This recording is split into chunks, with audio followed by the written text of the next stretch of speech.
બીજમાં આગળ વાત કરીએ તો સુરેન્દ્રનગર પોલીસ પરેડ ગ્રાઉન્ડમાં રાજકોટ રેન્જ આઈજી અશોકકુમાર યાદવની અધ્યક્ષતામાં વાર્ષિક ઇન્સ્પેક્શન નિમિત્તે એક પરેડનું આયોજન કરવામાં આવ્યું હતું અને જેમાં વિવિધ પોલીસ મથકના અધિકારીઓ અને તેમજ કર્મચારીઓ ઉપસ્થિત રહ્યા હતા। મહત્વનું છે કે વર્ષ દરમિયાન પોલીસે કરેલી કામગીરીનું નિરીક્ષણ કરવામાં આવશે। આજના સમયમાં સૌથી મોટી સમસ્યા સાયબર ફ્રોડની છે અને આ સમસ્યાને કેવી રીતે નિવારી શકાય તે અંગે પણ અધિકારીઓ સાથે ચર્ચા કરવામાં આવશે। પરેડમાં ઘોડાદોડ, डॉग स्क्वॉड सहित अलग अलग इवेंट पुलिस विभागे रजू करी हती। वार्षिक इंस्पेक्शन अर्थे राजकोट रेंज आईजी अशोककुमार यादव सुरेन्द्रनगर जिल्लानी मुलाकाते छे, त्यारे जिल्ला पोलीस वड़ा प्रेमसुख डेलू, अलग अलग डिविजनना डीवायएसपी सहितना तमाम लोको मोटी संख्यामां पोलीस विभागना पीआई, पीएसआई सहितना पोलीस कर्मचारीओ आ परेडमां जोडाया हता।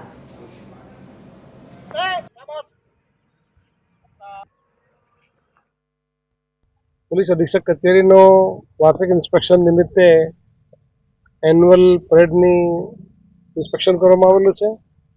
સાથે સાથે પોલીસની વર્ષ દરમિયાન જે કામગીરી છે એ કામગીરીને પણ આજે રિવ્યૂ કરશું અને ભવિષ્યની જે ચુનૌતીઓ છે એને માટે શું તૈયારી કરી શકાય એના માટે પણ આજે ચર્ચા કરવામાં આવનાર છે।